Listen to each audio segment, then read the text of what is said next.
실제로 겪었던 실화괴담들.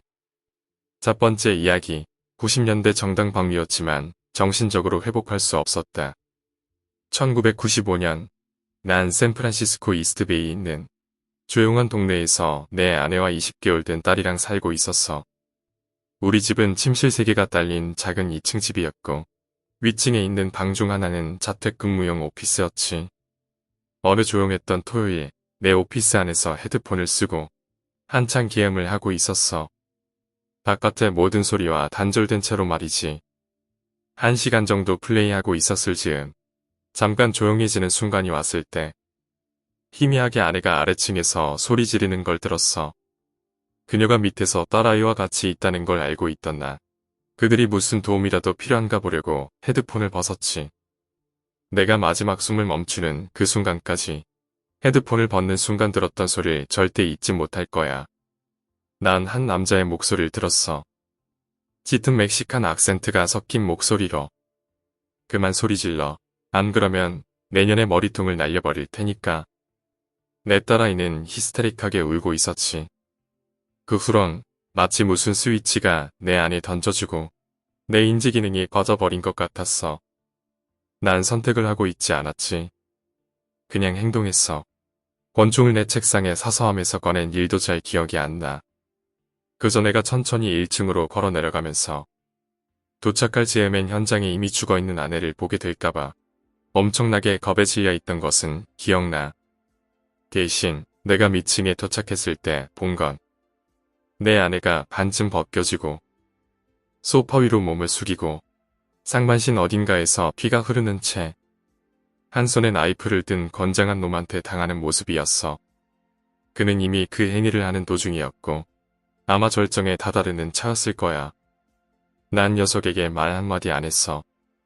내가 위층에 있었을 때도 내려오는 도중에도 방 안으로 들어섰을 때도 놈은 날 등지고 있었고 그래서 내가 뒤에 서 있다는 사실도 모르고 있었지. 그가 나이프를 쥔 손이 오른손이었기에 난 녀석의 오른팔을 잡아 놈을 떼어냈어. 나와 아내에게서 빙글 돌아서 떨어져 버린 놈은 혼란스러운 표정이었고 난 거의 0점거리에서 정확히 놈의 가슴에 총을 쐈어. 한쪽으로 무릎을 꿇으면서 녀석의 얼굴은 창백하게 질렸고 난 2발을 더 쐈어. 한 발은 녀석의 목을 맞췄고 2번째는 완전히 빗나갔지. 나중에 듣기로는 첫 발이 녀석에게 치명적인 일격이었다고 하더라고. 다음에 일어난 일은 내게 항상 수치의 정점으로 남았어. 그때 내 머릿속을 스치고 지나갔던 유일한 생각은 내 딸아이가 이 녀석이 죽는 현장을 보게 놔둘 순 없다는 거였어. 내 아내의 상태를 체크하지도 않은 채 난 딸을 안아들어서 앞문으로 나갔어. 내 차도로 가면서 난 내 이웃 중 하나가 서서 내 집을 뚫어져라 쳐다보는 모습을 봤어. 그는 총소리를 들었지.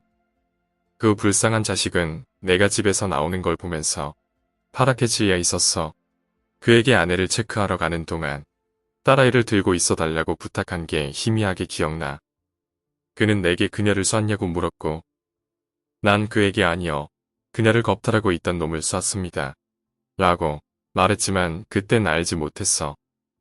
내 몸의 반이 녀석의 피로 젖어 있어서 무슨 호러 영화에나 나올 꼴처럼 보였다는 사실을 말야.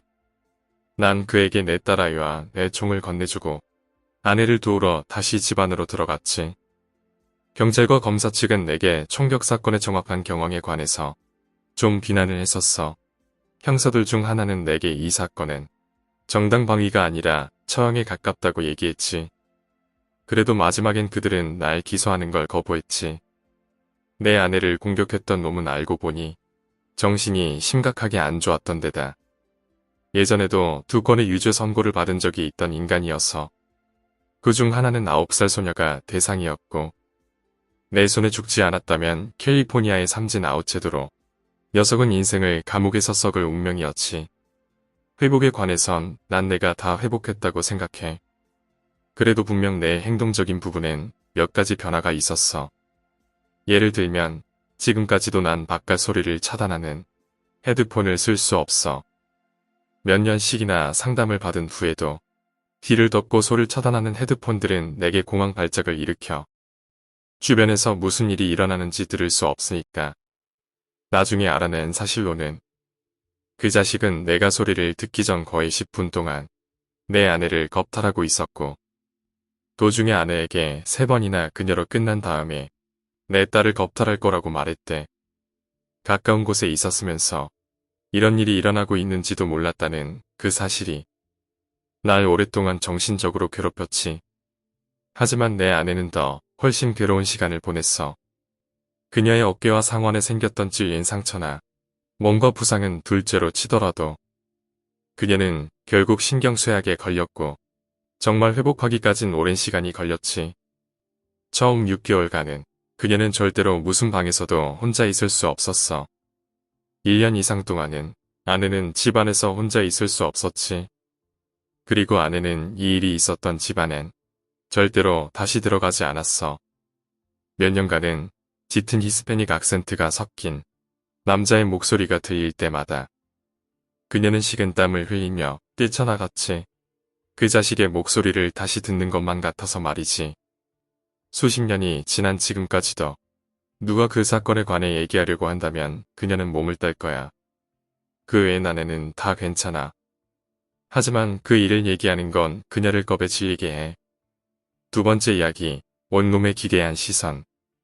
지금 이 이야기를 당신에게 전해주는 동안에도 그들의 시선은 나에게서 떨어질 생각을 하지 않는다. 처음으로 시선을 느낀 건 잠을 자려고 침대에 누웠을 때였다.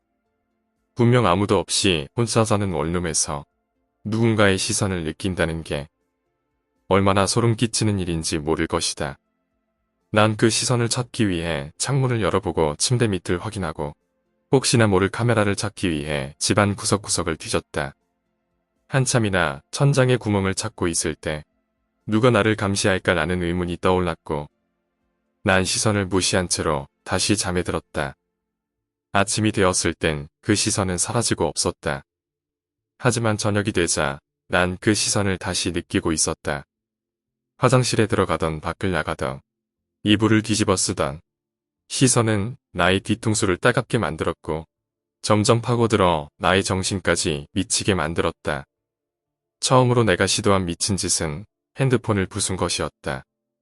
그리고 모든 카메라가 달린 장치들을 다 부숴버렸다.